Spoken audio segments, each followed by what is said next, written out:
Recording is in progress. Thank you so much.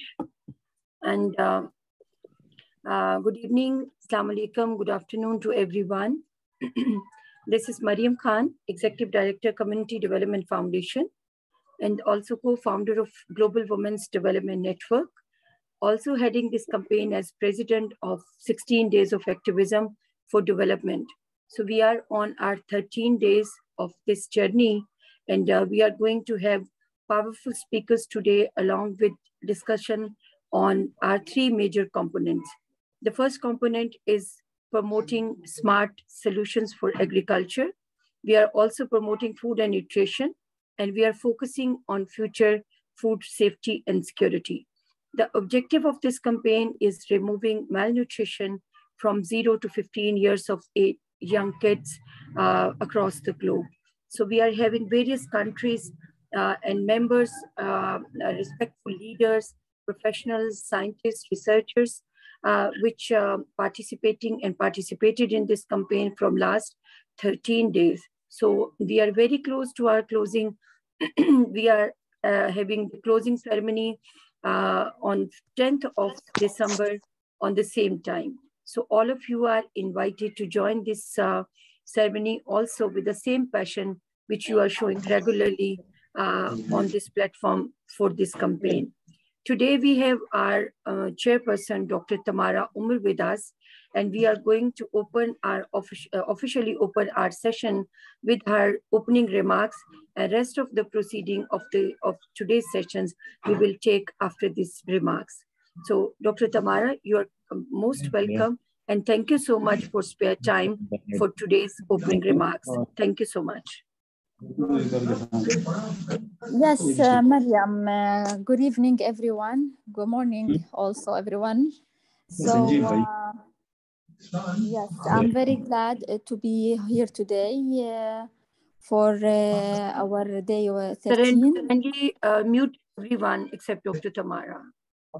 Yes, I made you host by mistake, okay. So you can mute everyone, and please make me host again. Thank you. Okay, sir. Yes, ma'am, please continue. Yes, so again, I'm really glad today. It's the day number 13 of our campaign, which is the 16 Days of Activism for Development. And as of today, I want to welcome everyone with us participating either in day number 13 or since the day number 1 of this activism campaign. And I would like in particular to thank our team members, of course, everyone. And I just want to mention some of the names that they were with us every single day in this campaign, starting from you, Mariam Khan, and Princess Tsipi, and Prince Andrew William, and also Jean Kerr, and many other, and Dr. Iftikhar. Everybody who contributed to this campaign, we very, very appreciating all the efforts and the time was dedicated, and all the contributions that have been made in this campaign from the start until today. And the rest of the team, of course, we're appreciating everybody's work. And also we appreciate all our participants and speakers, from keynote speakers to regular speakers, and to our audience and everyone who was in this campaign with us. And as of today, the day number 13 of this campaign, you, Mariam, just talked about the main goals of the campaign again and again, which is, I believe everybody from our audience now recognize our goals, which is, the food security and the zero hunger and malnutrition for the, ages between 0 to 15, and the other goals for the, smart solutions and smart agriculture, and as well as the elimination of the violence or the women violence. So today we're going to be talking in particular in other subject with our keynote speakers. And we are very glad to have our two speakers, the powerful nominations to address the session 13 and 13.1, which is gonna be the session 13 for Suzanne Yego from Kenya. And she's gonna be addressing the topic establishing forest and fruit trees, nurseries, smart greenhouse, and urban farming for food security.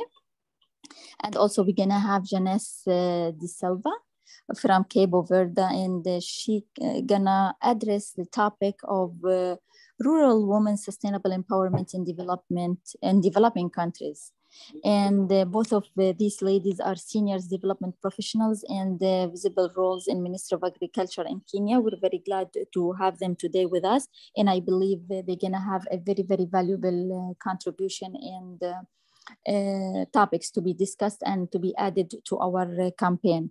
And of course, we are very, very proud of everybody who was with us, and all the nominees and all the speakers. And also as of our campaign, one of the goals that to give the opportunity for everybody, all the groups in society to be able to contribute and to implement the equality cause that all organizations and us in particular working on it with the United Nations, which is the equality to be an equal opportunity and equal chance for everybody to participate in our campaign. And in this regard, we're very, very proud of all the persons with disabilities who will be with us, let's say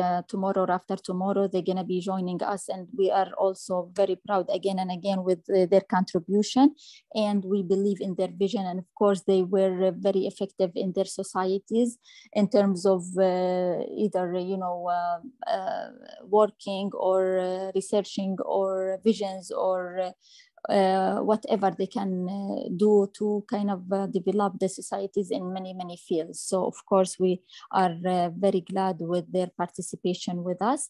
And I just want to mention today a very, very important point, which is I'm very, very glad with the team about the outcomes so far for this campaign. And due to my very, very super busy schedule, I was not able like some days I was not there, but it doesn't mean that I'm not watching and supporting and supervising everything happening here in the campaign. It doesn't mean if I'm not in person with the campaign in certain days that I'm not there. No, I'm there, and we're working with the team on many plans and I would say vision plans on making things happening with the main goals and targets, and like larger plans on where to take the campaign. And that's the main concern here after delivering all the speeches, the researches, contributions from academics, expertise, or even whoever specialized in all these topics. We're gonna take it all and discuss it, study it, and have the final remarks and outcomes and conclusions of this campaign, where we want to make it as much as realistic and closer to our reality, to have a real vision on how to implement it as a real projects in our work. And we're gonna, of course, take all these outcomes and conclusions, transfer it to real projects, and discuss it with the international societies and the decision makers, or it could be with the stakeholders or whoever gonna be concerned about it, to start collaborating and working on real projects. We wanna really establish a project with huge studies on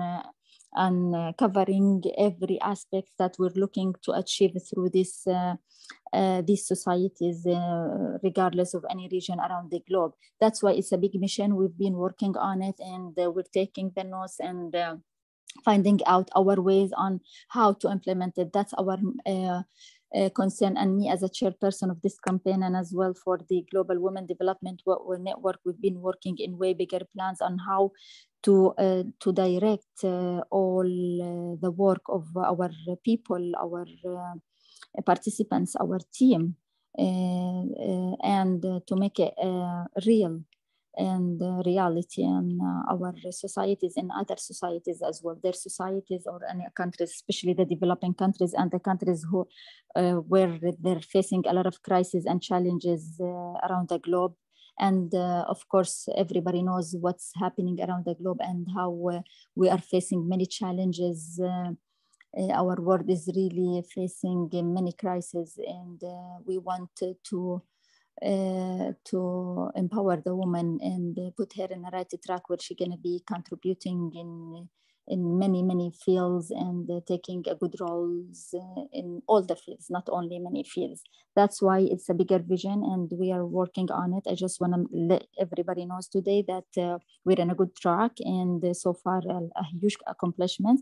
And yes, I was kind of busy this week with other conferences, and it's very critical, but at the end we can direct all the efforts from all the parties into one direction where we can have a real achievements in societies around the globe. So again and again, I'm proud of all of you for all the work, and I'm positive that we're gonna have a huge outcomes as of this campaign. Our work, our time, all the time and the work has been dedicated in this campaign gonna be translated into real projects into our world, and that's the I would say the gift or the reward for everybody who's been working with us for this cause or in this campaign. And in day 16, which is the last day of this campaign, we're gonna have the closing remarks and talking about the conclusions and the outcomes and how we can proceed in the near future. And after the campaign, everybody will stay, of course, with us and participating, making all of you participating in the projects that we're gonna have, of course, definitely. And we're gonna have as much as programs and also events. So it's a lot coming up in a very near future. And we are also in a process of, as a Global Women Development Network, to finalize all the work, I would say, that we've been working on this year and have been done. And we're gonna also start working in the new agenda for the next year, which is 2022, and with all the programs and the projects that we're gonna have, which is gonna be as a sequence for all the work that we did in the year of 2021. So at this point here, I wanna thank everybody for being with us all this year, and I want you all to know that we accomplished a lot. And we're still in the process of having more accomplishments and a lot yet to be done. And they're gonna be a huge success and many fruitful outcomes and projects are waiting for us. The world are waiting for us. We still have a lot to add for our world. Again, thank you so much, everyone. I don't want it to make it late. I want to give the chance for the rest of the team and everybody is with us today to introduce itself, and for our keynote speakers to start talking about their topics. Thanks, Mariam. Yes, and go ahead.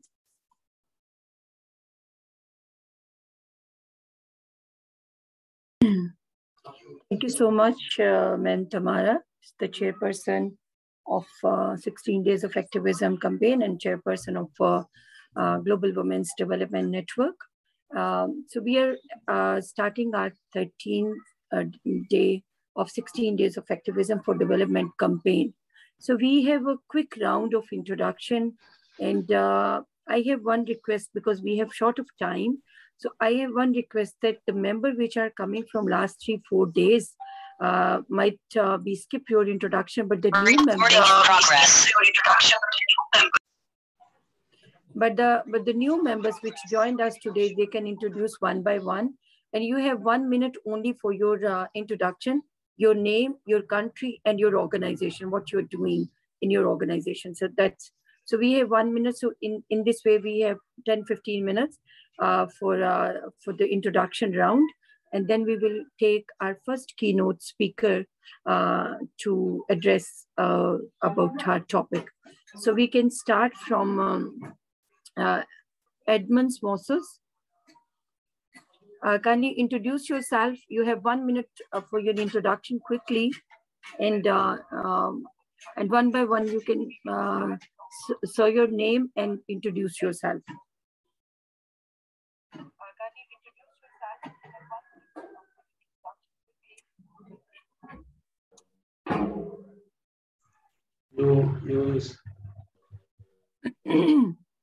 You said Moses?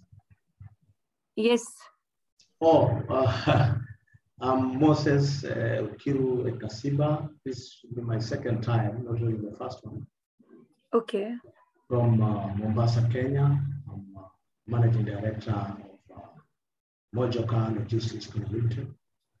I'm also the Bishop for the Anabaptist Churches of Africa here in Mombasa. And I'm also a human rights crusader here in the city of Mombasa and Kenya. Thank you so much. I'm also a member of the UnityNet Kenya. Okay, thank you so much, sir. So we have Caroline with us. Caroline, kindly unmute yourself.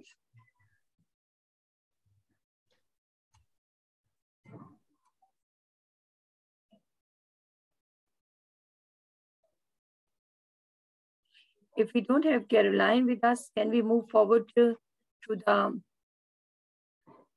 favored Makami? Sir Andrew, kindly, can you please help me to read these names, please? Well, the great news is Princess Sepia is here, and she's our expert. So because these names are difficult for me to, pronounce. Okay. All right, thank you I'll so help much, you. man.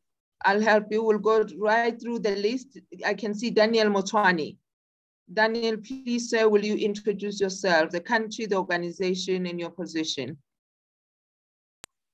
Good evening, colleagues. My name is Daniel Motwani from Africa Rising Trading, which is a Pan-African business development consulting company based in South Africa.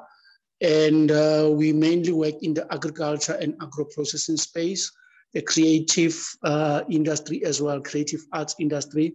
We mainly work with women, youth, and people living with disability within those areas of work. And I'm also the chairman of the board for the Cosmetics Export Council of South Africa. Thank you. Great. Thank you so much. Thank you so much. We will go Favored Mukami. Favored Mukami.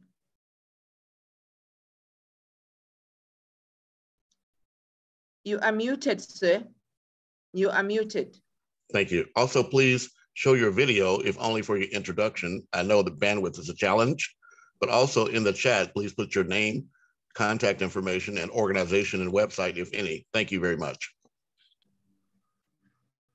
Thank you so much on that emphasis. Favored Mukami. If Favored is not here, let's hear from Rose Mwandawiro. Rose? Okay, good evening, good morning, everyone. This is Rose Mwandawiro, the counseling psychologist in Kenya, Mombasa. I'm not very new here, I've been here, and I was one of the presenters yesterday. Thank you very much. I'm glad to be here. Great, it is a pleasure to see you again. Heather, South Africa. Good evening, everyone. Good day, others. I'm Heather Figeland. I'm representing Amanzi for Life, and we are about to change the thinking of children according to the importance of water to them. Thank you so much. Great, thank you. For the sake of John, you know, whenever I see you, I get excited. Amanzi means water. You can jot it down. There's going to be more out of it. Jessica Ackerman, please introduce yourself, ma'am. Good afternoon. It's nice to speak to you again, Princess. Thank you for the invitation and the opportunity to join all of you this afternoon. I'm Jessica from Limpopo in South Africa. In my NPC's name is El Shaddai Ministries. I'm involved with food parcels and reaching out to the youth and women in crisis to the best of my ability to uplift them. Thank you. Great, thank you so much. It is indeed a pleasure to see you. We hope to see you right through to the 10th. Haider Awan from Saviors.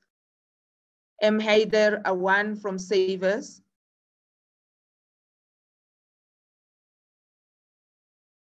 Haider, if Haider is not there, Nilu Werasinge. Niru Werasinge. Oh, yes, she's from Sri Lanka, and she's having video challenges, but she's here and one of our ambassadors from Sri Lanka. Okay. Ruth Boyson, let's hear from you, ma'am. Good afternoon, ma'am, and good afternoon, everybody. Thank you for the invitation. It's for me interesting, and I just wanted to sit very quietly in my corner and just listen to all the interesting work that you are doing. I'm from Cape Town in South Africa.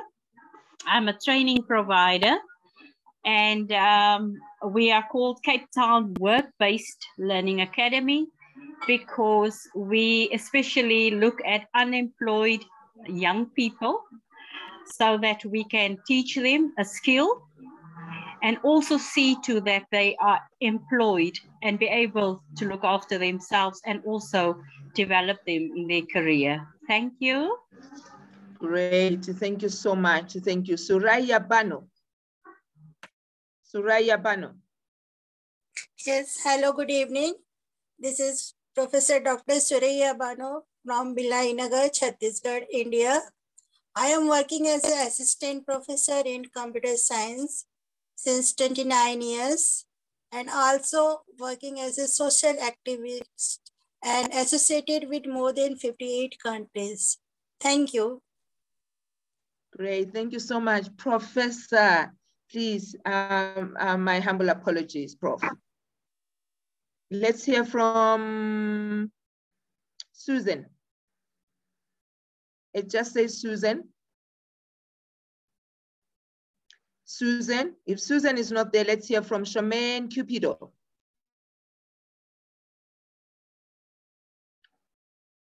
Susan, yes, let me mute. Hello, I'm Susan Yego from Kenya, and I work with the Ministry of Agriculture. I am an agricultural engineer. I have worked with the Ministry of Agriculture for the last 32 years. And right now I'm in so much trainings. I'm training the youth, I'm training the women, and also 4K club members in urban technology, in applying urban technology devices, and also in tree nursery establishment. I'm also training youth groups and women groups on smart greenhouse farming. At the same time, I also do other parts, other kinds of agriculture, like agribusiness, food processing, and value addition. And on top of that, I also do consultation and monitoring and supervision on all projects that I have proposed or have I have already started in the field for the youths and women and children. And I'm also the project director for UnityNet Africa Kenya, Kenyan chapter, and also the trainer for 4K clubs. 4K clubs in Kenya was revived a few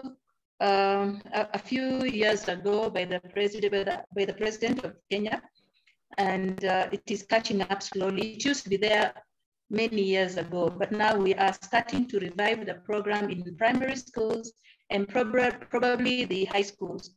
I am a guest speaker today, and I'm waiting for my time. Thank you so much. Thank you so much. That is Susan. Let us hear from Charmaine. Charmaine Cupido. Charmaine Cupido. If Charmaine is not here, let us hear from Zotwa. Latola.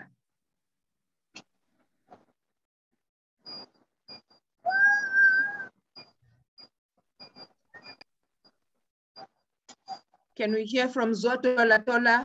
Introduction, please.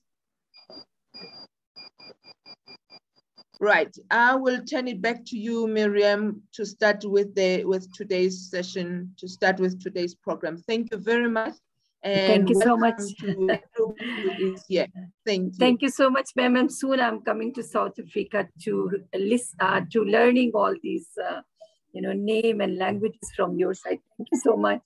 So today I'm going to now invite our very senior organizer. This is Sir Andrew William, and we daily having this beautiful program only with his support. Sir, I'm going to invite you to revise yesterday's proceeding front of today's audience, and then we'll move forward to our next session. So this is over to you, Sir Andrew. Well, thank you so very much. I'm very honored and pleased to be here. I did not get a chance to do my introduction, but I am Andrew Williams Jr., and I'm the CEO of the AHIABGA Network, also of the Andrews Network, which is powering this.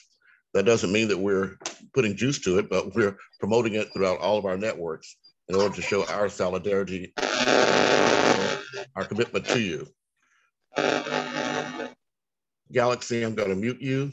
And also, Princess Seppi and Joan, I made you co-hosts, so perhaps you could assist as well as necessary to be able to mute our guest as necessary. Thank you very much. I'm going to review yesterday's activities.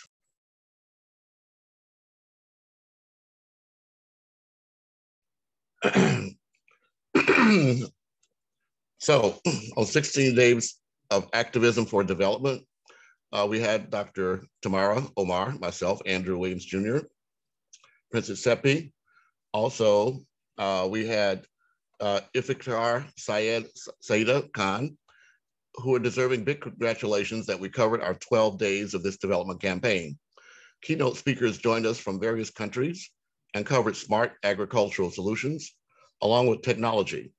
We promoted food and nutrition among young children and suggested a number of approaches to set food security and safety on priority for each member country. We did also review day 11, which I presented, and added that having official registration with the UN Global Marketplace during this campaign is going to cover food and agricultural diplomacy with the help of all findings which we collect from this 16 days journey.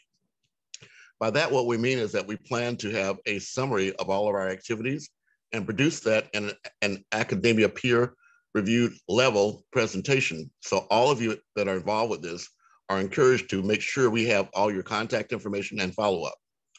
Technologies play a vital role to enhancing the productivity of research findings. On our 12th day, we also covered the role of blockchain in agriculture by senior analyst, Dr. Ijaz Sandhu, who described this topic through comprehensive presentation and highlights every single step more visible and understandable for the audience.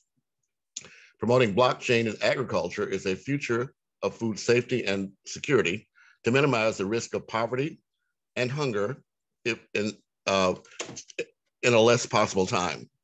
There was a fruitful question and answer session that provided more in-depth knowledge to all members. We thank them for sharing this valuable information on this forum. The second session was headed by development experts from Kenya. Ma'am Rose, a senior development professional, she described mental health and domestic violence. This campaign is carrying both elements and connecting all suffering women with preventions and positive ways forward for their lives. She introduced the model to minimizing risk factors, the factors which cause emotional abuses later on. She focused on interventions and counseling to engage them in social and developmental activities. She also introduced multiple ways to help make them more useful for their own selves as well as for society. The third session was delivered by Saifa Mustafa, a herbalist, a naturopath, a chemist, consultant, and trainer. She described sustainability towards healthy and organic lifestyle. She explained her work and importance of organic foods. She also introduced a lot of small business opportunities with like-minded entrepreneurs. On this wonderful informative day was closed by the Goodwill Ambassador, official moderator, and my beloved daughter of this campaign, Seppi Motlong, with a lot of sustainable takeaways for all available members and those which are watching us across the globe. Thank you very much. Thank you so much, sir, for this powerful review of yesterday. And now is the time to invite our today's keynote speaker. This is Ma'am Susan. Ma'am, your topic for today's that you already explained in your introduction, so we are not taking more time. So you are welcome on this forum as a keynote speaker, and we hope we are taking so many sustainable takeaways from your speech. Thank you so much, and floor over to you. Thank you. Thank you, Dr. Mariam.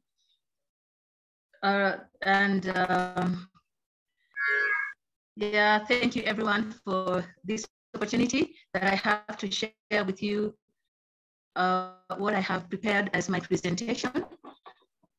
Okay, I'm going to start my presentation with just a few words to explain what I'm supposed to present today. I'm going to use PowerPoint, and then I'm also going to do a little bit of talking.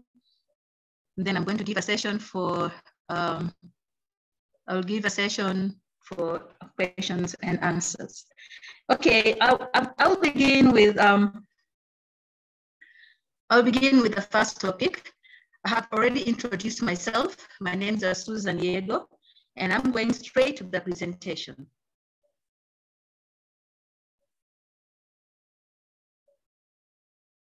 Kenya, I'm going to begin with establishing forest, tree, and fruit tree nurseries.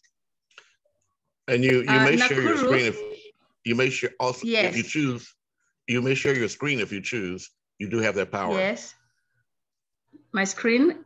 Yeah, you have the power to share your screen if you want to. Yeah, I thought I'm sharing my screen right now. No, it's not. Oh, it's not showing. Okay. Perhaps I go to share my screen. I'll go to this one here. Okay, I'll go to this one here and then share my screen. This is always giving me, oh my goodness, this is not coming up. Okay. Mm-hmm. It should be a green button at the bottom of your screen, perhaps. It says share. It's here, it's a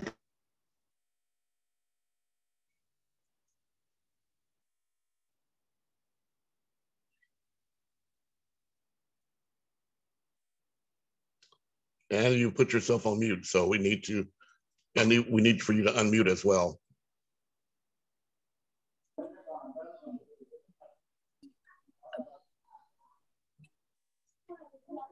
Then you also call someone if someone is near to you for connecting again.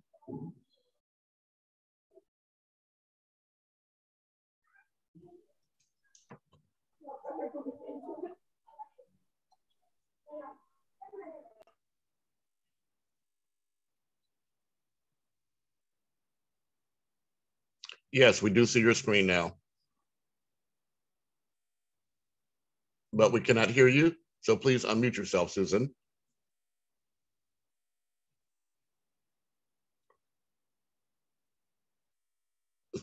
Susan, we see your screen, but you're muted. Please unmute yourself.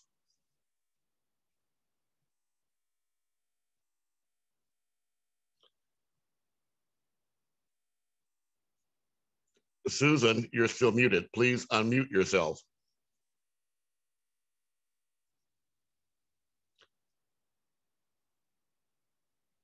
Miriam or Princess Seppi, if you have her number, perhaps you need to call her because yes, I cannot hear her. Yes, we will sir. send the message. Ma'am, kindly unmute yourself. We can see your screen, but we can't hear you. Yes. Okay, can you hear me now? Yes. Yes, now we can. Thank you. Okay. Okay. Now I can also see the screen then. Okay, then. Okay, I'm so sorry for this. It's a little bit of technocrat problem, but I hope we are together there. Okay, I'm now starting my introduction. Nakuru, trees are well known for their contributions towards enhancing environmental conservation, but the job creation and income generating aspects of tree planting, particularly in the urban areas, are often overlooked. Tree nursery operators continue to be key investors in the country's forestry sector. They contribute significantly to rural economic development, food security, environmental protection, and other benefits for individuals, communities, and the nation as a whole. As the drive toward increasing forest cover continues to gain hold, the Food and Agriculture Organization of the United Nations, FAO, has taken the initiative to bring key players together by organizing the first national tree nursery workshops in Nakuru and in Kenya at large.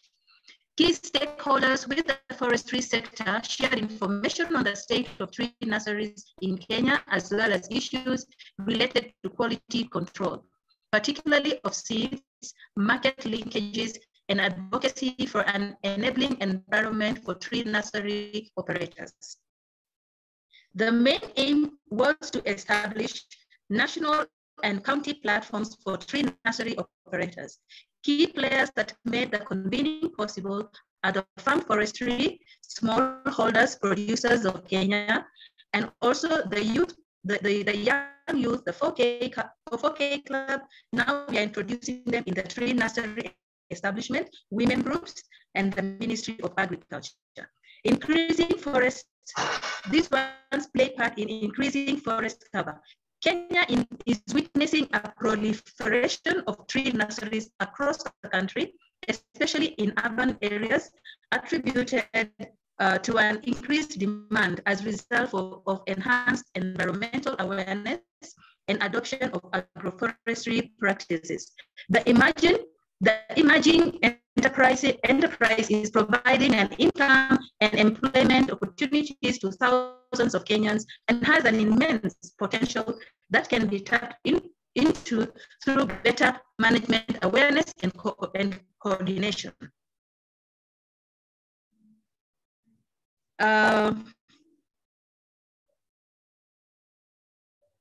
The slides are not advancing. I would like to take you to the slides. Sorry. Yes, Susan, the slides are not advancing. We just want to bring that to your attention. The slides are not good. You're still on the first one. Okay, now I'm going to the first slide. Topics for presentation. We have establishing forests and fruit tree nurseries. I have smart green farming, smart green house farming, urban farming for food security. When we come to agroforestry or to establishing tree nursery, I usually say we begin with the infants. We begin with the babies, because even in nursery school, when we take a child to school, we have to take our child to baby class, then nursery school and high school and so on. And now here you can see two children being taught how to plant a tree so that they can appreciate trees, and they are the future generation. When they see trees, they know they played a part in planting a tree. Then we come to the women. When you see women in nurseries, we know that they are very, very careful. Women are especially careful because they can handle so many tasks. They are able to weed. When they are weeding in the nursery, they make sure that they remove every small weed that appears in the nursery or in the tubes where tree seedlings are planted. There you can see a woman taking care of a tree nursery. Then we come to the third, establishing tree nurseries. In every forest and fruit tree nursery, you will find generally 4 types of trees, especially for forestry nurseries. You'll find hardwood tree seedlings, softwood tree seedlings, exotic tree seedlings, and indigenous seedlings. I would like us to see a typical tree nursery and setup of a typical tree nursery. When we look at a tree nursery, what are we thinking about?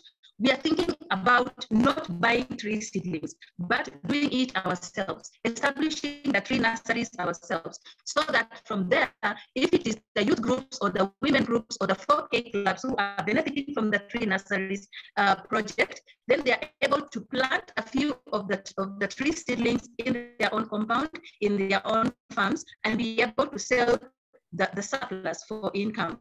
And therefore, we urge and we are forging forward to train the youth, to train the women and the children in how to establish a tree nursery, how to choose the best seeds for tree nurseries, hardwood and softwood. We do have types of seeds here for planting, or types of trees, and we have hard and softwood. Hardwood, we have neem tree, we have olive, eucalyptus, elgon teak, all species of acacia, among others. We also have softwood, and softwood is comprised of, cypress, pinus, grevillea, cedar, podo, among others. Now we come to establishment of tree nurseries. You know, when we see very beautiful tree out there in the forest or in the compound in any institution, it has started from the seed. Before the seed were brought to be planted, there are things that are required to establish the tree nursery, to prepare for seed planting or seed sowing. Therefore, we do have tools needed for establishing forest and fruit tree nurseries. Some of the tools there are wheelbarrow, spade, rake, hammer, nails, fencing materials, post, hoe, forked djembe, mattocks, axe, machetes, watering can, and hosepipe. And then we do also have requirements for fruit nursery establishment, fruit tree and also forestry nursery establishment. We do have fenced area. The area must be fenced, and the area must have water reservoir or a permanent water supply. The area should also have shade trees, some few trees, so that we can have shade and also plenty of sunshine. The area must be having disposable bags or pockets for planting the tree seeds. We should also have treated tree seeds, fertile forest soil, compost, water, and also watering can. Forest and fruit tree seeds collection. This is done prior to preparation of the seed bed, and therefore these youths and the children and the women, we usually advise them to go in groups, either to the forest or to the farms or to the compounds where the mature tree and those trees have fruits or they have seeds, so they can go harvesting the seeds with permission, and they can collect, clean, and sort the seeds. Then after that, they're supposed to treat them to break the dormancy to enable the seeds to take in water and to germinate. This is done it's actually done in two ways. The first way is boiling water and putting it in a basin, and then taking the seeds that have hard coat, and those ones are placed immediately in the boiled water and left overnight till the next day.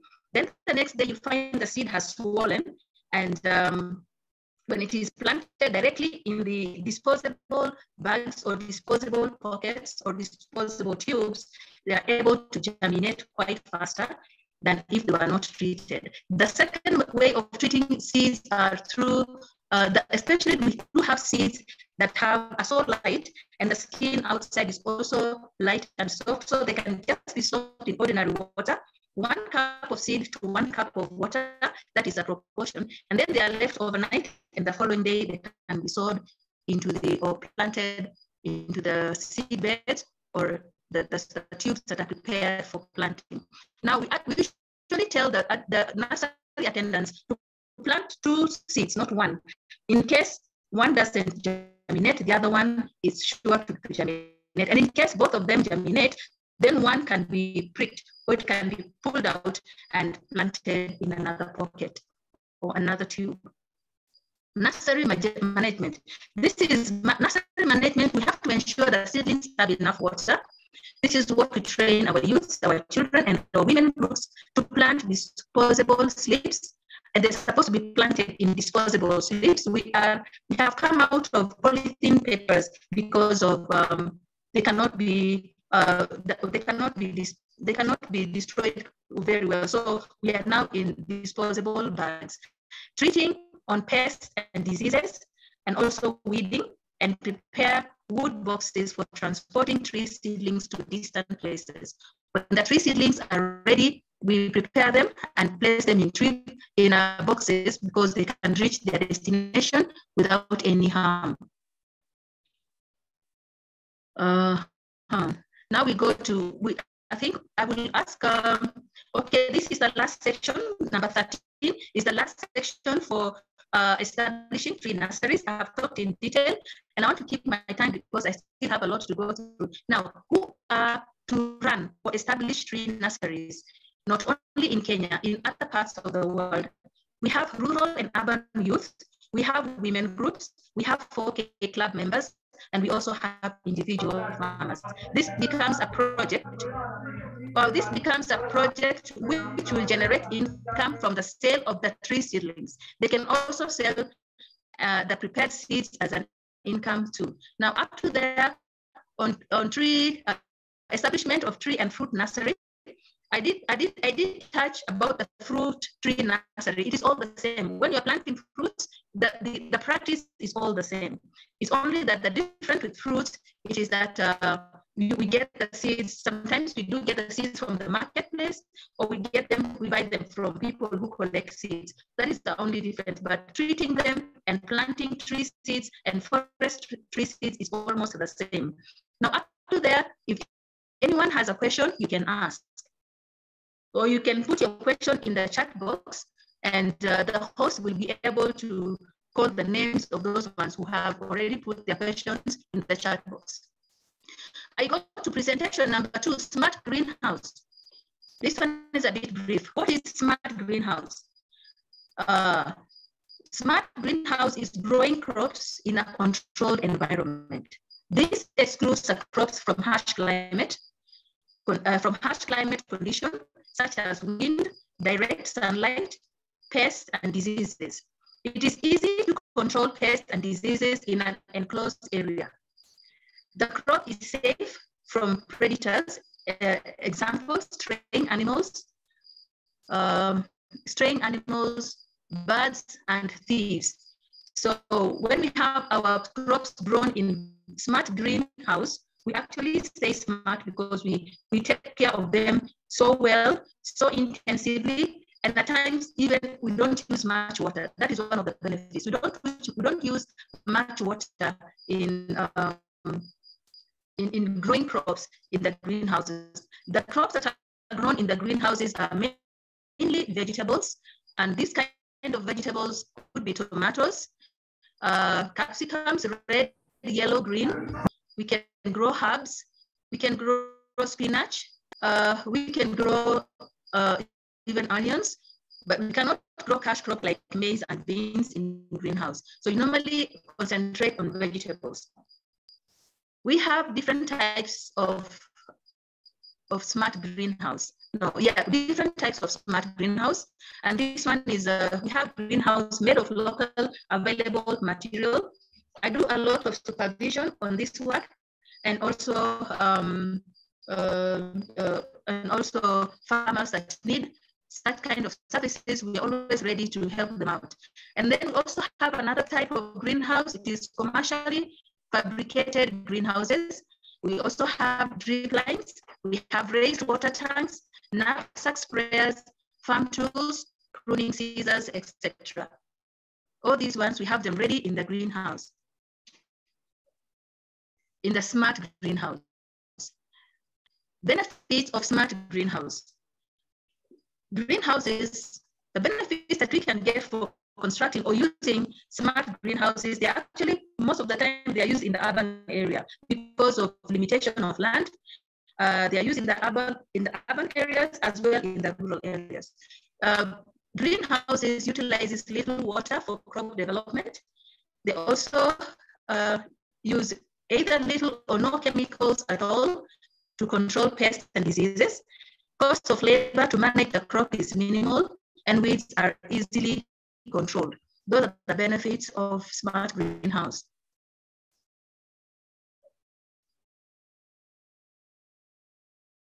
Impressive benefits of urban farming. Now I am already through with, I have already finished the smart greenhouse.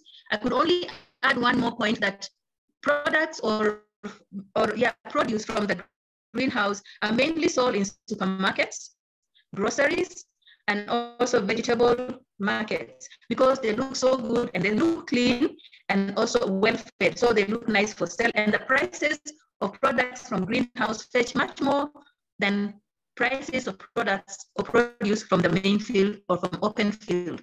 If you have any question on urban farming or not urban farming, if you have any questions on smart greenhouse farming, you can put that also in the chat box, and the host will be able to call out names, and we'll have a session about 5 or 10 minutes for questions and answers.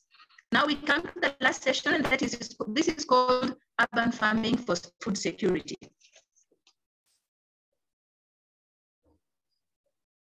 Urban farming for food security.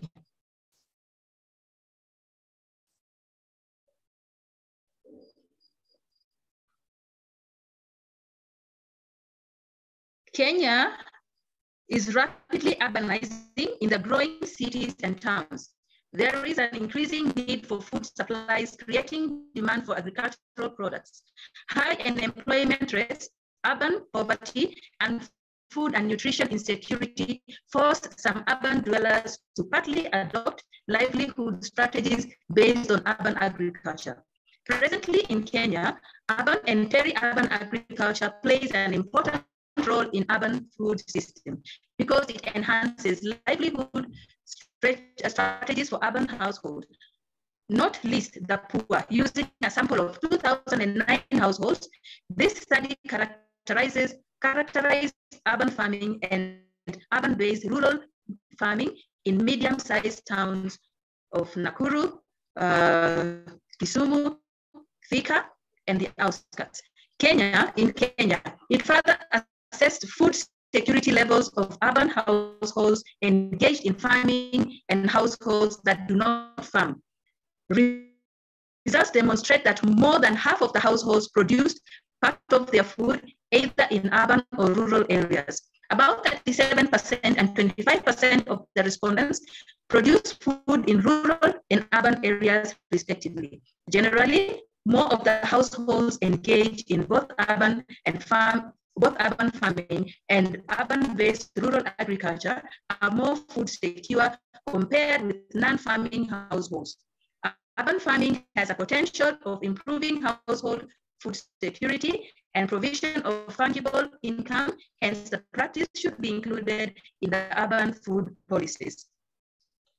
Places like Kilifi County is also one area where we do have urban farming, especially in the urban areas. Now, what is urban farming for food security?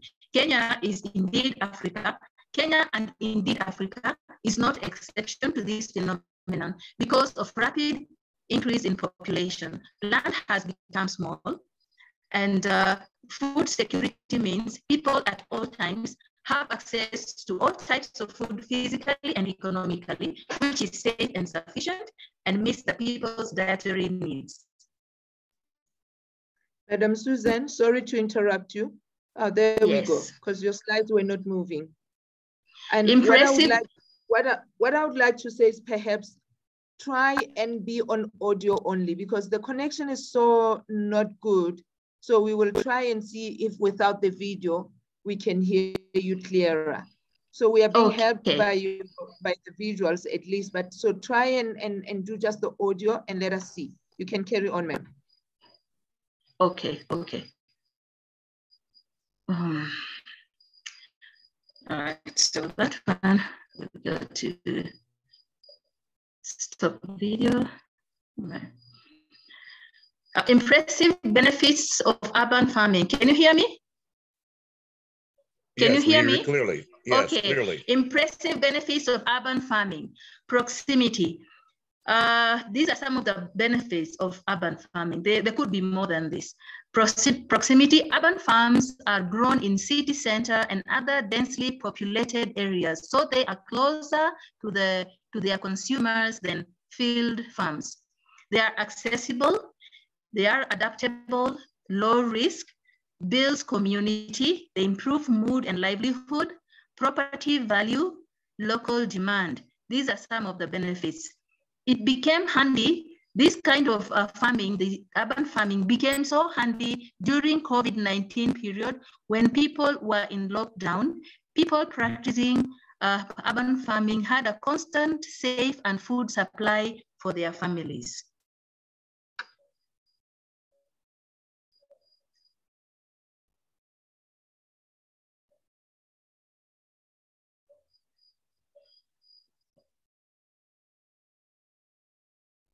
Okay, now I will come to pictures. I will only show you clips of pictures of urban smart green house farming.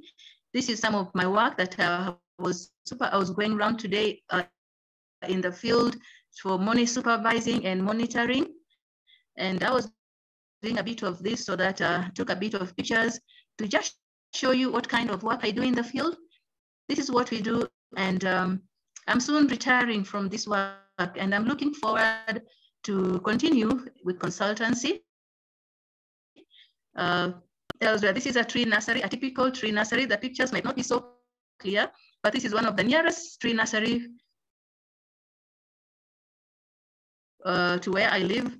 And also I do recommend, I recommend farmers, I recommend youths and individuals to come and fetch their seedlings from this tree nursery. And in the UnityNet Kenya, we are into the project of growing trees. We would like to plant trees in January, as from 21st of January 2022. We would like to grow trees for symbolic, that is for peace and reconciliation. So we are starting this project soon in the year 2022, by January 21st. We have already met several times, and we are having another meeting soon to strategize how we are going to get the tree seedlings. For the UnityNet Kenya, we don't have our own tree nurseries, but we have held meetings, and we have decided to, first of all, just buy seedlings. Then from there, we shall start establishing our own to plant and also for income generation. So this is urban farming technology. We have multi-story gardens. We have vertical gardens. We have mandalia gardens. These are mandalia gardens. These ones are hanging gardens. You can see some hanging vegetable gardens. We also use worn out tires, vehicle tires. We cut them into two. We fill them with soil, and we plant vegetables in the tires. These are urban farming devices. So because of limitation of land, this kind of growing vegetables and even fruits, we can grow strawberries on these multi-story gardens. We can also grow creeping fruits like passion fruits on multi-story gardens. Now, if you have any questions as from establishment of tree nurseries, smart greenhouse farming, and also urban farming, you can ask. You can ask the question, maybe the host can take up from there.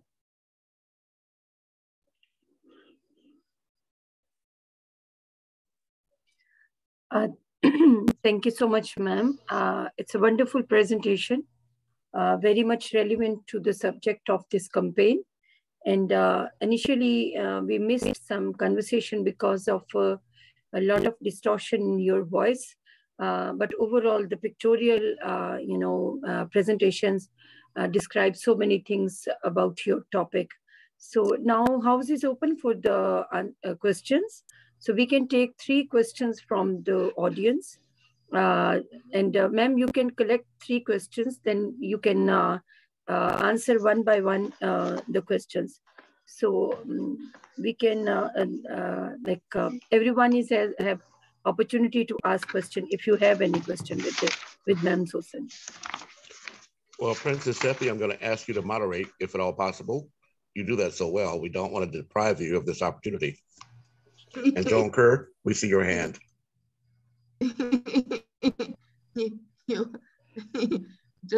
We're thankful that this is the virtual. If it was physical, you want people to throw pens at me. I will have Madam Joan Kerr. So Canada is in the place, is represented, is in the house. Let's hear from you, ma'am. You are muted. Talking to myself. Just to say a wonderful presentation, and I learned a new word today, amazing. Water. Amazi. Yeah, amaz. water. Oh, amaz, water. It's my favorite thing. Yeah. I'm a water baby. So Susan, thank you for your presentation, and congratulations to go into consultancy. I think you'll find that it's a huge market at the moment. I actually just spent yesterday looking at 3 proposals for greenhouse. So I was wondering if you could talk to me about what is a smart component of the greenhouse and your power source. Like, how do you power it? Yeah. Great. Okay. Thank you. Madam, okay. Yeah. Madam Susan, remember, you are jotting down 3 questions and then you'll answer them in a thematic way. So for now, you take it down who asked and the question. Is that clear, ma'am? Yeah, I don't know who asked the question. Is that Rose? Joan, who was the one who asked the question? Joan. Okay, Joan Kerr. Okay, Joan Kerr. Okay. Yes. Okay. Then we are now going to go to Rose. Okay. Thank you so much, Susan, for that wonderful presentation. It was very informative. I've learned a lot.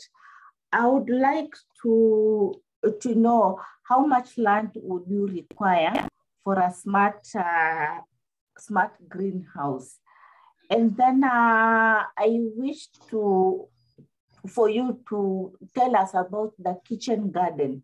How can we improve a small kitchen garden such that it can give us produce, especially this time where people are so restricted in movement and doing a lot of activities?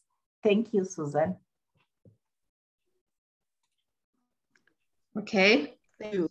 It looks like we don't have another hand. So Susan, you can now tackle the answers. Okay, I will start with the question that John asked. Smart component. What is a smart component of greenhouse? The smart component of greenhouse is affordable. It does not need much space. And the agronomical part or agricultural practices done in the smart greenhouse, it's much less than the one done in open field. Any crop grown in smart greenhouse will only need probably 1 person to take care, to weed, probably to water, only 1 person. But the same amount of crops grown on open field might require 3 to 4 people to manage. Therefore, the components of and then we also have the smart. Have I answered your question, John? No, that's more the functional side of it. I was wondering about the technical side of it. Technical side of it? Okay. Okay, for the smart component, for the smart greenhouse, the component is that we can have technical parties like the construction. The construction, we can have 2-3 types of greenhouses. Those ones that are made of local materials, and the local materials are twigs, trees. There's twigs that are bendable. Trees and posts can be used to construct the local material, the smart greenhouse. This is what we use most of the time for schools, primary schools. And then we have those ones that are fabricated or commercial. So we have Fortipro and we have those ones for Amiran. Those ones that the framework is made out of metal, and also the outer material is more expensive, than the local made material or the local smart greenhouse. And also inside we do have drips. We cannot operate a greenhouse without drip lines. We must have drips, plenty of water, and a raised tank to let the water flow by gravity from the tank to the drip lines. I hope I've answered your questions. Have I answered your questions, John? Well, move on to the next question and we can have a discussion about it. How's that?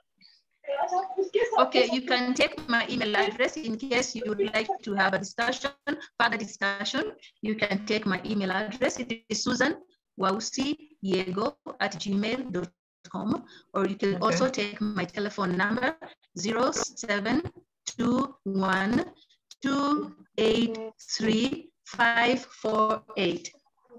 So we can have further discussions. Can I answer Rose's question? Thank you. Can I now answer Rose's questions? Rose, you have two questions. The first one, what is the size of land that one requires to operate or to construct a smart greenhouse? There are about 3 sizes of greenhouse. You don't require a big space.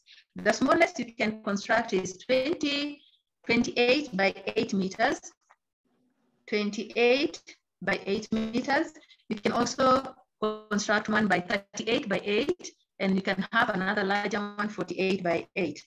So it doesn't need a big space, it's just a small space. You can even have a greenhouse, a smart greenhouse in your own house compound, wherever you stay, wherever you are, you can construct a smart greenhouse. And in case you need any technical advice, consultation, I'm always ready, I can do that for you.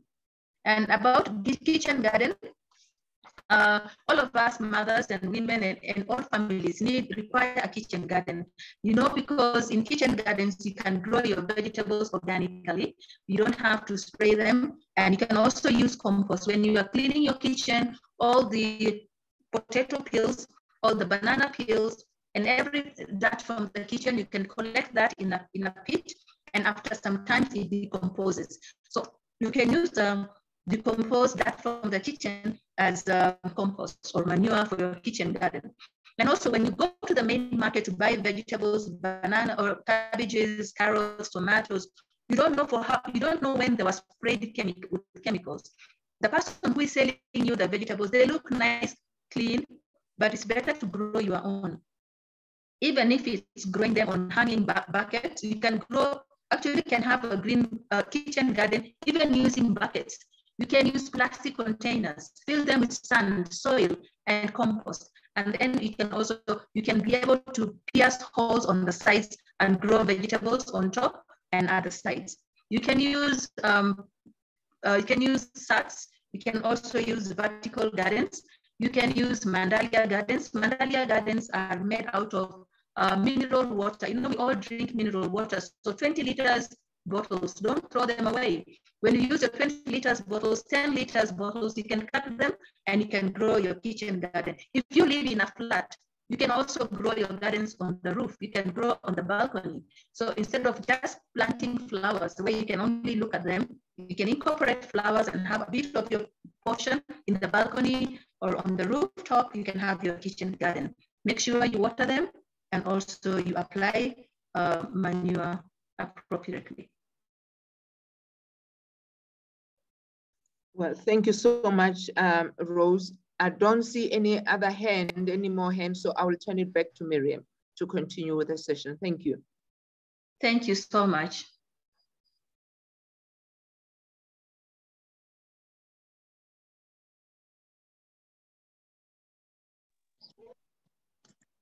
Hello, Miriam, are you with us? After way, I got shut down.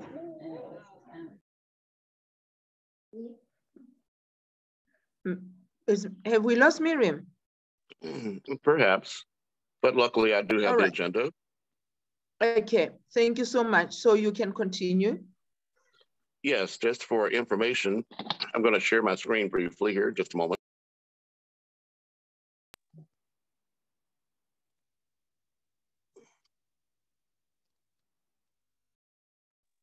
Today we had scheduled for our second speaker, Ms. Janice De Silva.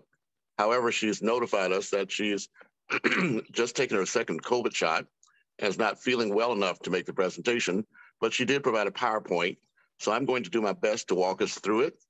Just as a backgrounder, Janice De Silva is the co-chairperson of this group called AHIABGA, Ad Hoc International Advisory Board of Goodwill Ambassadors, of which Princess Seppi, Dr. Tamara, and of course, Miriam herself is a member. This was started back in the September 21st of 2019 on International Day of Peace. So it's very appropriate that now we're having this discussion as we approach this International Human Rights Day. In particular, today's topic will be rural women, sustainable empowerment in developing countries. Janice also did provide a brief video that's going to walk through the recent presentation that was done on International Disabilities Day and give you a little background about her activities.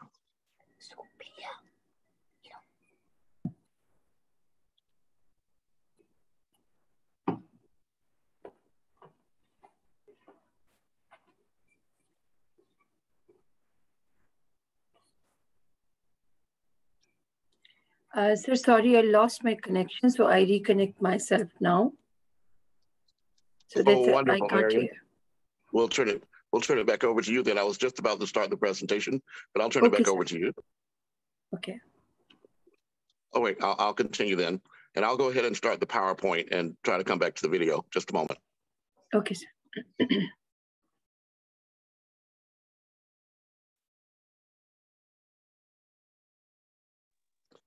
This program is called One Dress, One Smile. And the recent event they had in Cabo Verde, which, as you may or may not know, is just off the east coast of Africa. It's a small island developing state.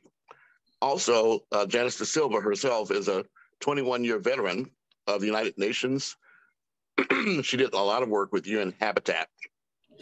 So when she retired in 2019, she began this effort to provide power to rural women in Cabo Verde with the idea that this could be something that could be also transforming to other women throughout the region of Africa that she's involved with. She's involved with what's called ECOWAS, the Economic Community of Western African States. But because she's multilingual, she speaks not just Portuguese, the native language, but also French, Spanish, and English. As our Goodwill Ambassador, she wants to take this throughout the continent of Africa. So let me see if I can walk you through this presentation. The acronym is DUFRA, Dressing Up Fraternity. And yes, it seems that my down arrow key is not working, so I'll have to make an adjustment. Just a moment here. I need to change my view. Okay, view. Oh, let's see here. I apologize, I've got a lot of things going on here. View. Yeah, so One Dress, One Smile is a global campaign feeding support to poor and homeless people around the world. By one, the sale of One Dress, One Smile drawings in exchange for food collection. And it looks as though on my screen, it's not proceeding. So let me stop share and I'll start again. Thank you for your patience. Oh, I do have the video here. Let's see if I can get this for you.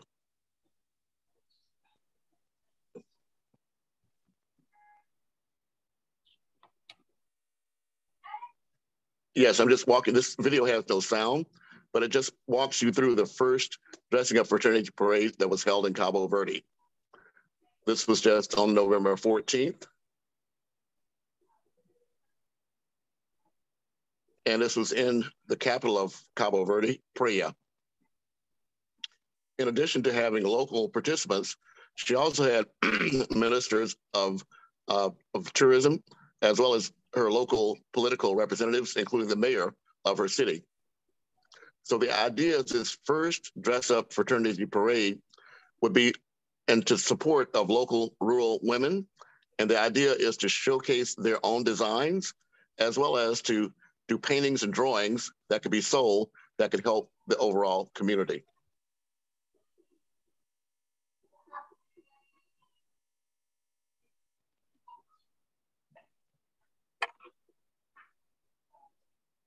Okay. Thank you for your patience. And now let's see how successful I can be at sharing this PowerPoint.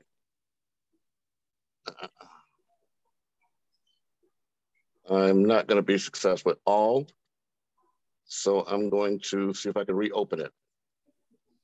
Thank you for your patience.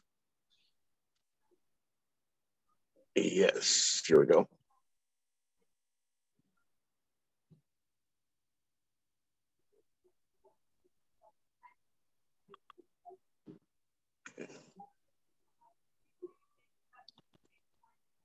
So this is dressing up for fraternity, dressing up fraternity. Let's see here.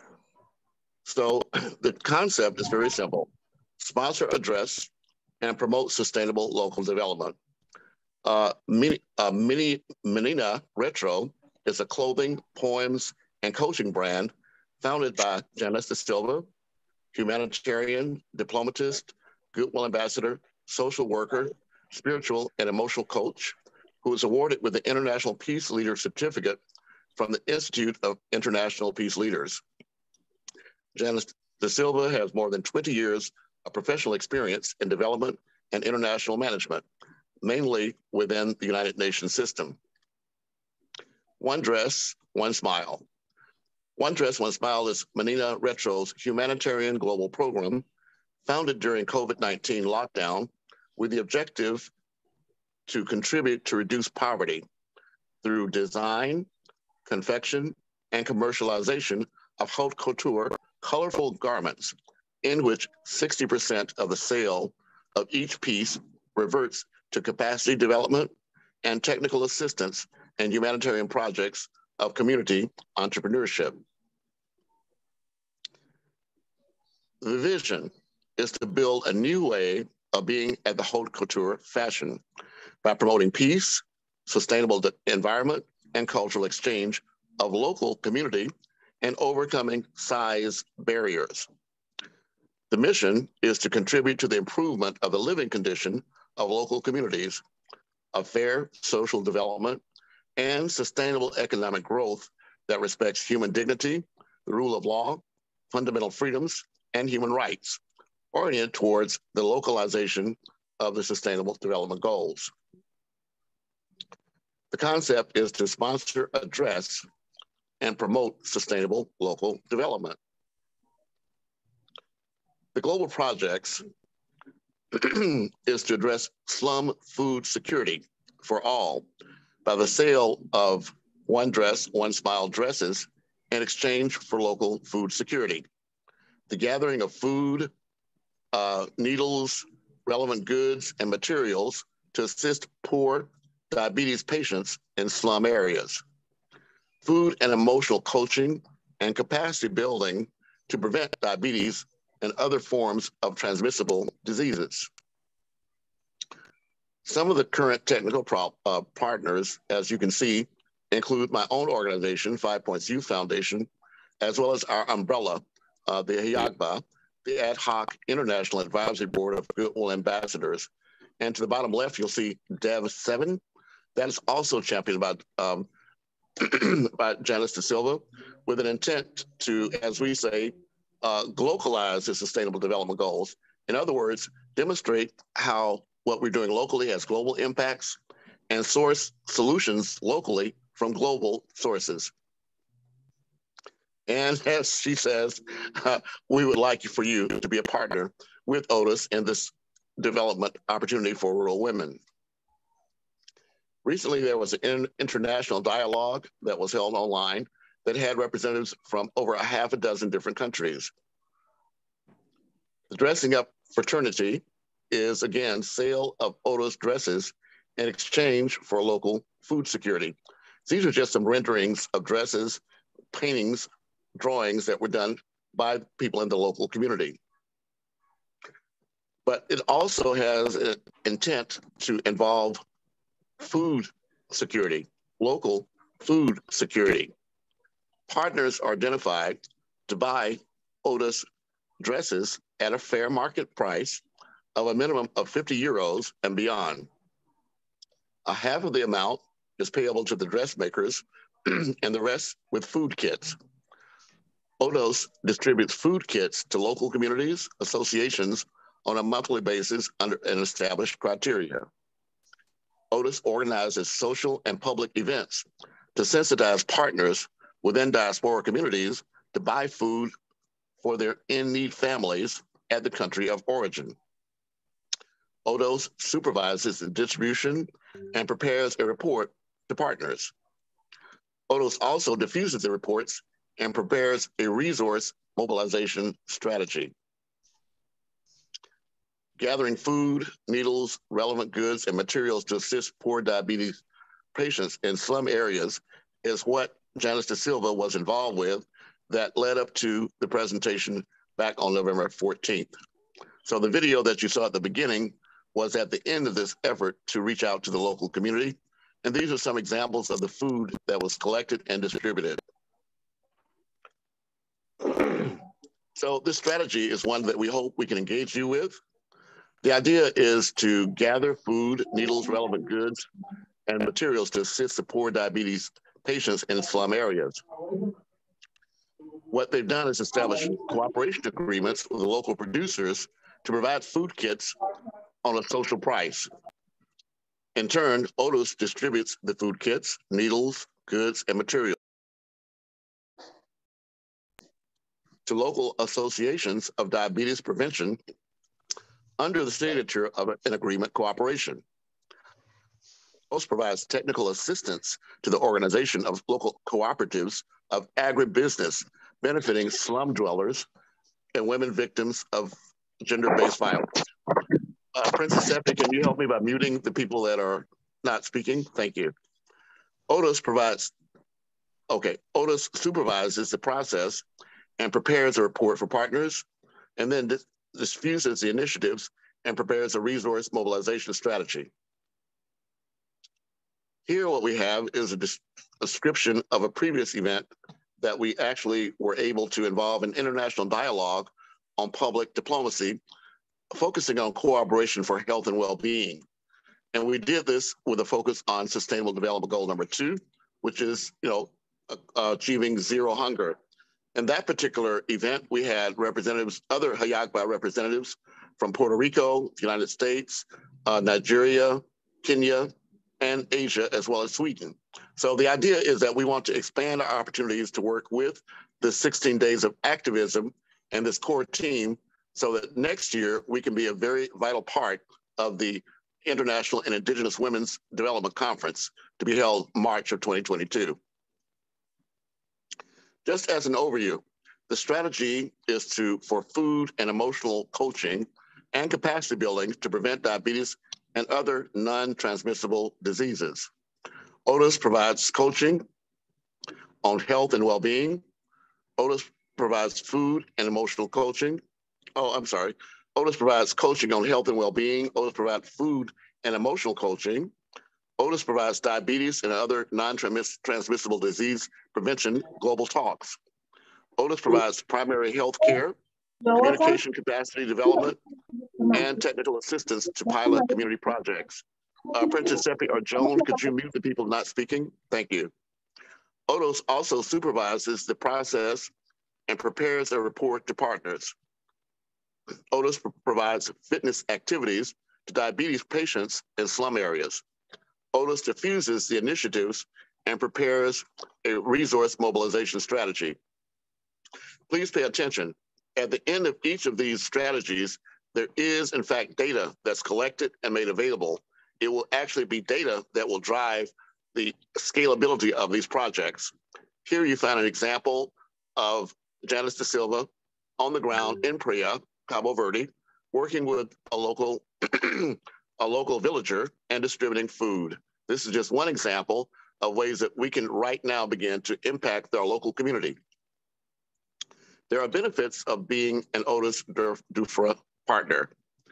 One, you can gain recognition, certification, and an award in the humanitarian sector, both locally and internationally as an advocate. You get the opportunity to work and participate in humanitarian services and conferences in different areas, both locally and internationally. You have the opportunity to exchange experiences with partners in other countries. You get exposure to international leaders and stakeholders in business and humanitarian development. You get the opportunity to build good international relations and self-development. You get the opportunity to develop your organization and work in partnership with professionals in the field of entrepreneurship and humanitarianism on all continents. You get the opportunity to represent ODUS in any national or international conference. You get the opportunity to have a traditional and online communications and marketing strategy that allows an international visibility of the business and or activity. And finally, you get the opportunity to belong to the international networks made possible by ODUS partners and implementers, which I hope to include this particular group. These are some of the photos of partners that are already existing from around the world. The parade that was held on World Diabetes Day, November 14th, 2021, a group of 17 children symbolically dressed themselves in fruits and vegetables to advocate for access to treatment for diabetes in Cabo Verde and around the world. As part of the DUFRA program, Dressing Up Fraternity by ODUS, One Dress, One Smile, by the humanitarian brand Menina Retro. This is a partnership with the City Council of Sao Domingos, ODUS, the World Health Organization, Global Peace, Let's Talk, AHIABGA, and the Cabo Verdean National Association on Children and Young Adults Living with Diabetes. The first DUFRA parade in Cabo Verde, partners and DUFRA Goodwill ambassadors from Cabo Verde gathered by the ODUS program with the dress designs of the Menina Retro brand. Medical women, jurists, housewives, public leaders, businesswomen, and young people joined DUFRA and dressed in fruit and SDG colors to draw the world's attention to the importance of access to diabetes treatment and to food for poor people living with diabetes in slum areas.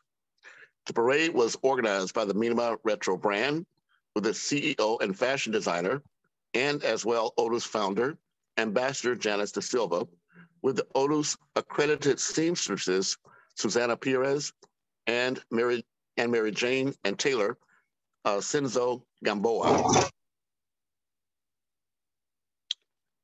Please, if you're not speaking, mute yourself, and my co-host, please mute anyone not speaking. Thank you.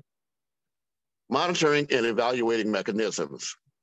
This is a very key part because as we've been joined by Dr. Syed, he will be the first to tell you that it's only when we have data that backs up what our narrative is that we can actually get respect and also engage with the wider international community.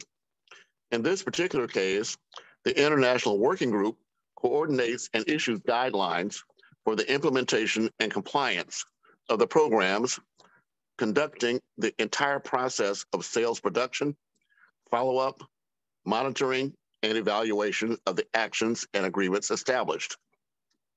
As a reference framework, the framework strategy has a multispectral character and aims to support the implementation of the biannual work plan, considering all partnerships.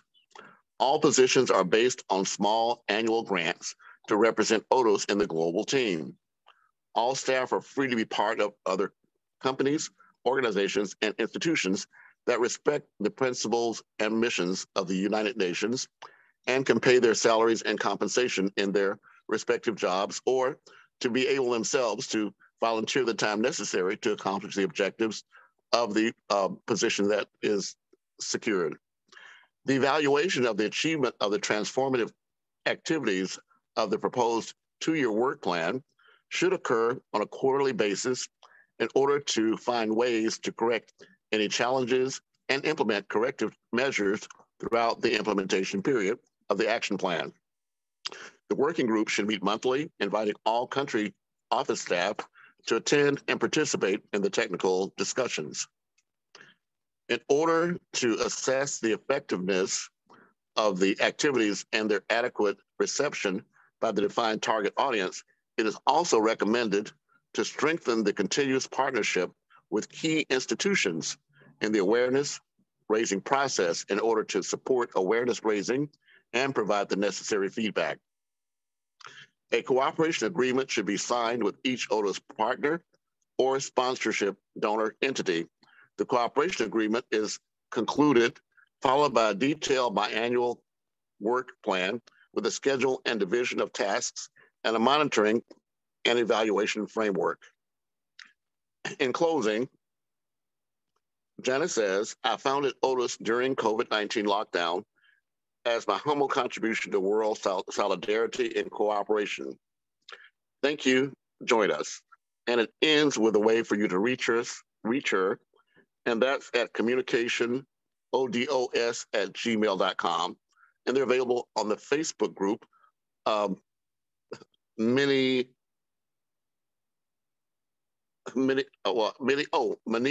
Retro, One Dress, One Smile. So with that, I'm going to end this presentation, and to the best of my ability, I will accept any questions and be able to answer them to the best of my ability. Thank you. Thank you so much. Janice, enough said. Thank you so much. So in her own language, you would like to say, muito obrigada. You can send her that message to say, I said, muito obrigada. She will understand a wonderful work that she is doing. So we will be taking questions on the floor. We would like to welcome all those that have just entered. Safia, we welcome you. We hope you are feeling a lot better. Any questions? You have a question, Miriam? No, ma'am. I'm always available for. Any question? Any question? No, I think so. It's quite comprehensive and very much understandable presentation related to the product, which is using not only for the business purpose, but itself it's serving for the development purposes also. So it's a good business model. And I think so, being a non-profit organizations, we can adopt and we can recommend this model to the other organizations also. Indeed. I see Shazia, advocate. Shazia, your hand is up. You may ask your question or comment, ma'am. Hello, thank you.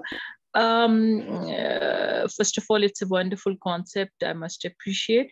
I was just wondering if it's been replicated in some other part of the world or with some other product as well?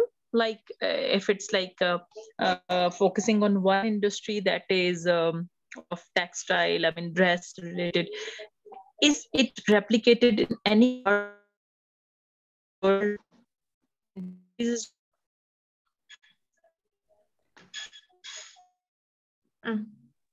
Right. I'll take any additional questions, or I can answer that, whichever you prefer. Oh, there's someone else that raised their hands. There are more hands that have been raised. If I can just find who they are. We have Shazia is done. John Kerr. John Kerr. John has got many dresses. You've got many dresses. That's what we want to hear from you. It's just more of a curiosity administrative question. So with an entity, I know you probably can't answer this, Andrew, but I'll pose it anyway. It's to the group. So this is a good example of a well thought out project. So would this platform as a whole be the partner and we come under it, or is it individual organizations that partner with them? How would that work? Okay, I got that question too. Is there a third question? Thus far, it seems like that is all. We don't have another hand, so we will turn it to you, sir.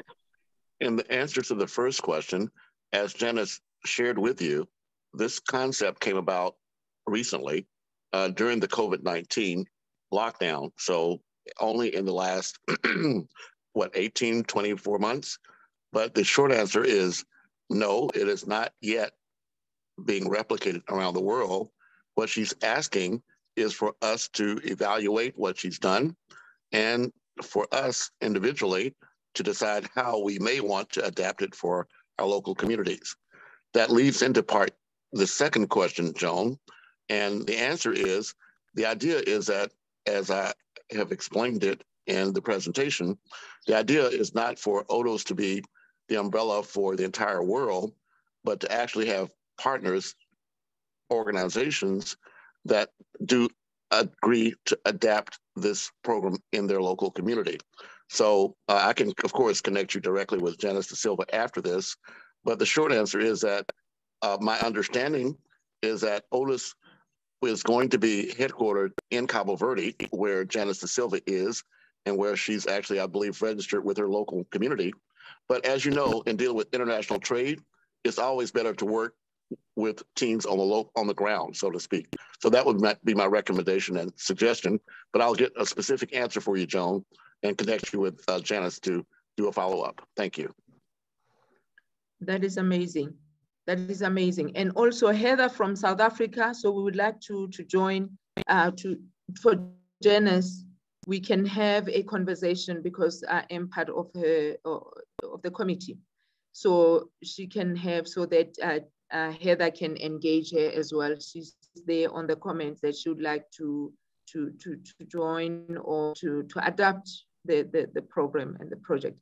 So I think we will have that further discussion at her own convenient time. Right. Okay, well, thank you. I've done my part. Thank you. We have done our part. Miriam, it's over to you, ma'am. We are throwing back the mic in Pakistan. Thank you so much, ma'am. I think so we have covered our both sessions today. And also we have covered the round of answer questions with the both speakers. Now I'm going to invite Ma'am Susan to conclude your presentations in 3 minutes. And also Sarendra, if you want to conclude your presentation on behalf of Da Silva. So both of you are having 3 minutes to conclude your sessions. So ma'am, first we are going to request you, if you are with us, kindly conclude your presentation within 3 minutes, which can be a summary of your presentation. Is that Susan? Yes, that's you, Susan. Oh, okay. I can conclude my presentation because I had three different topics to handle. So the first one was establishment of tree nurseries, and I just touch a few points that it is important to be able to prepare the seeds for planting in the tree nurseries 1 month prior to planting. And also, we also need to, you have to be careful where you're going to site the nursery. Must make sure that there's plenty of water, plenty of good soil, and also it has to be clean. I talked about the equipment that are necessary for establishing tree nurseries and fruit tree nurseries.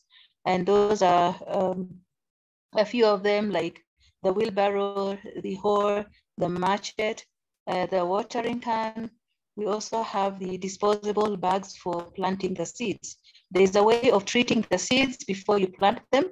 You either put them in boiled water or also put them in cold water. But the ones with the light skin can be put in cold water. The ones with hard skin you can boil the water, then place them in boiled water overnight. The germination will be much faster and easier the following day. Then we came to who are the beneficiaries or who are supposed to run the tree nurseries. We said the youth groups, women groups, and the 4K club. And they can run it as a project and also income generating. It's actually income generating to both the 3 groups.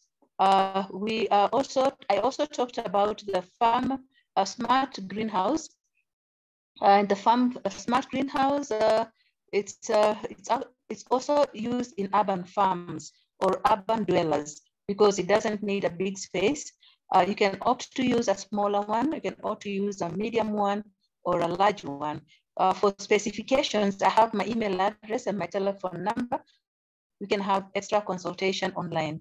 But the small one is very good for a family, a medium-sized family. You can grow, or anyone can grow those vegetables like capsicums, tomatoes, vegetables like spinach. You can also opt to use local materials or commercial materials, that is having the frame made of metal. And also you must make sure that you have drip lines in the greenhouse. Management of a greenhouse is much easier than growing crops on open field. Also, pests and diseases are manageable in a greenhouse. A greenhouse usually has a door and a padlock, so it is safe. No thieves or stray animals can come and destroy the crops. We also have the last one on urban farming, and this is very good for urban dwellers and even rural dwellers. Then they can plant vegetables, they can plant fruits on plastic containers, plastic bags. They can plant plastic containers like buckets and water bottles, mineral water bottles. They can plant those ones, vegetables and fruits. They can plant around the compound, and also watering and management of mandalia gardens, multi-story gardens, vertical gardens. It is so easy. And also control of pests and diseases is so easy, and it doesn't use a lot of water. So if you have any questions, you can ask. That's a summary. Thank you so much for this summary. So this summary is, in fact, answers of all questions which previously we have taken from the audience. So, Sir Andrew, do you want to also present a summary of the presentation? Well, what I'm going to do is share my screen and allow anyone here that would like to contact Janice De Silva directly. The email address is communicationodos@gmail.com. And that way you can get the source, get the information from the direct source. Also, there is a Facebook group, and that's MINIARETROONEDRESS 1 Smile. But for those that do review this later, of course, you can pause and enlarge it to find out the information. I will type it into the chat. But again, on behalf of Janice De Silva, I just want to thank this platform for providing the opportunity to share this vital idea and to let you know that her own background, as I mentioned to you, has been in the United Nations for over 20 years. So she does bring credibility to a project. And if we are able to engage this at a high level of commitment and also demonstration and documentation, then I believe this is a project that can spread to rural communities throughout the world. So on behalf of Janice De Silva, thank you for this opportunity. Okay, thank you so much.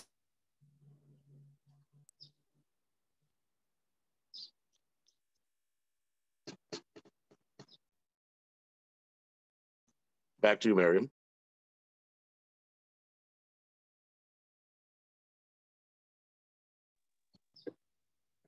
Although we may have lost Miriam. Let's see here.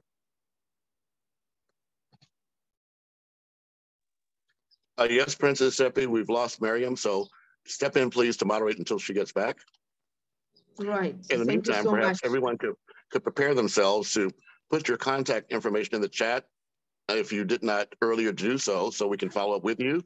And if you are able to unmute and make your video shown, since we do have some time left, anyone that has not introduced themselves will now have an opportunity to do that. Back to you, Princess Seppi. Thank you. Sir, we have, excuse me, ma'am. We have today a special request for Ma'am Suraya Banu. She wants to share, a little bit about herself because she sent me a request. So we have 3 minutes, ma'am, for you. You can share about yourself, about your work and your connectivity with the network. Thank you. Yes, yesterday I want to share on brief about sustainability towards healthy and organic lifestyle. I would share only 2 or 3 minutes. In the words of immersion, the first wealth is health. And very well said Albert Einstein, look deep into nature and then you will understand everything better. And how can we sustain a healthy lifestyle? By measure and watch our weight, limit unhealthy food and eat healthy meals, take multivitamin supplements, drink water and stay hydrated and limit sugared beverages, exercise regularly and be physically active, reduce sitting and screen time, get enough good sleep, go easy on alcohol and stay sober. In the words of Lady Bird Johnson, the environment is where we all meet, where we all have a mutual interest. It is the one thing all of us share.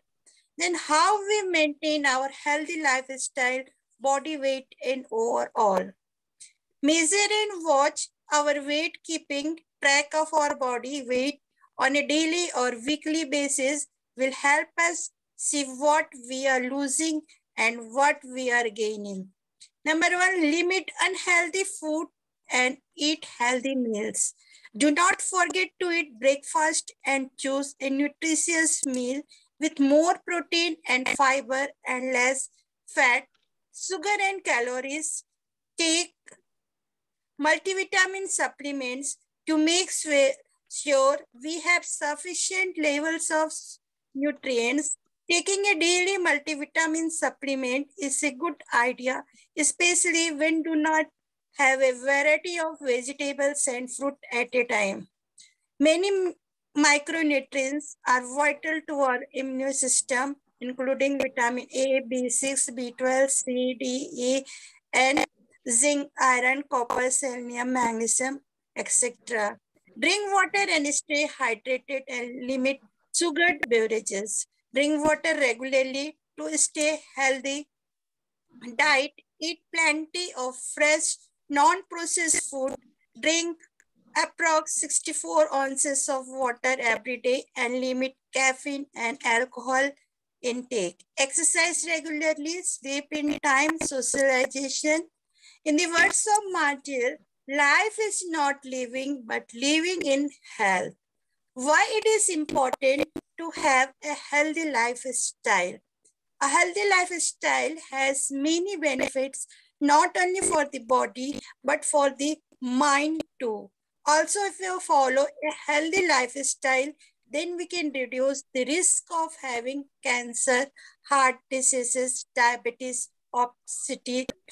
To sum it up, we can say that there are various benefits of living a healthy lifestyle. Now I conclude. Number 1, feeling better mentality. Regular exercise can lift our mood and help us feel better. Number 2, saving money. Eating junk food, smoking and drinking sugary drinks or alcohol are expensive habits, so avoid it and save your money. Number 3, fewer health problems. Living a healthier lifestyle means a lower risk of developing many. Good nutrition is essential during childhood as it is a time of rapid growth, development and activity. Sustainability improves the quality of our lives, protects our ecosystem and preserves natural sources for future generations. Going green and sustainable is not only beneficial for the company, it is also maximizes. Thank you so very much. We do appreciate your conclusion. Just 1 minute. The benefits from an environmental focus in the long term. Organic farming yields more nutrition and safe food. The popularity of organic food is growing dramatically as consumers seek the organic foods that are thought to be healthier and safer. Thus, the organic food perhaps ensures food safety from farm to plate. Now, at last, I want to share golden line said by Winston Churchill. The optimist sees opportunity in every danger, and the pessimist sees danger in every opportunity. Thank you so very much. And again, for those that have not had a chance to introduce yourselves before we close, we are providing you with this opportunity, if you choose, to introduce your name, your country, and your organization if you choose. Thank you so much. Back to you, Princess Seppi, to moderate, and back to you, Mariam, to close. Thank you. Right. I think we didn't hear from Carolyn. Carolyn, can you hear us? You can unmute and introduce yourself. A minute on the dot. Carolyn. If Carolyn is not here, Heinrich, let's hear from you, sir. Yes, thank you for the opportunity. Heinrich van der Merwe from South Africa, representing the Vaal University of Technology. And yeah, sustainable development is everybody's business, and we need to keep abreast with it, and we need to develop a two-pronged approach. The one side, we need the technical people on the ground to make it happen.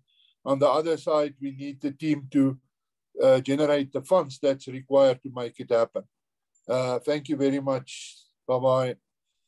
Thank All you right, so Heinrich, much. make sure you include your contact information in the chat if you'd like to get a follow-up email. And of course, we would be interested in having your organization to perhaps make a presentation, but specifically to the entire group here. Tomorrow we have 2 slots open, and it's specifically dealing with youth and agri-ventures to remove malnutrition. So this may be a way for our guests that has the interest in water to adapt to a presentation, or anyone else. Please contact Mariam Khan to schedule your appointment for tomorrow. Thank you. Back to you, Princess Seppi. Great, thank you so much. I think for the youth, we already have a very interesting lady who is already on, who's going to be presenting tomorrow with a very different angle as well, where she does capacity building for the inmates. So for women, because we really have not looked at that angle, and that some of the women, sometimes through the abuse, they end up in jail. Elizabeth Girotic. Elizabeth, do you want to unmute and introduce yourself? All right, I don't think they are there. Miriam, it is back to you. Thank you so much to everybody who has made it. Let's see you tomorrow, 5 o'clock South African time. I don't know how, 10 a.m. Washington time. You can then be able to establish your time zone, so that when at the beginning of the session, all of us, we introduce ourselves and get to network better, get to show our faces, get to also introduce our organizations. So if you are here early with us, we will get that opportunity to know you better. We want to see you tomorrow at the same time, same platform. As you can see, this is the 13th day of the 16 days of activism for development. We started this vehicle, this train has been moving. It's a bullet train when it comes to South Africa. And I know that it is your normal train when it's in Pakistan. You can see our demeanor, you can see how Miriam, very, very chilled. So when it comes to South Africa, it is a bullet train. Since we started on the 25th, we are going to be ending this 16 days on the 10th of December. However, though, we would like to move with you because we are moving with this development at Global Women Development Network. We are working towards the big conference in March. From myself, the Princess of the Royal Batoka in South Africa, I would like to say thank you and adios. Obrigada. Thank you so much. Thank you. Bye-bye. Thank you. Thank you. Good night. Thank you. Bye-bye. Thanks, Bye-bye. everyone. Thank We love you. you. Bye-bye. Have a wonderful day. See you tomorrow.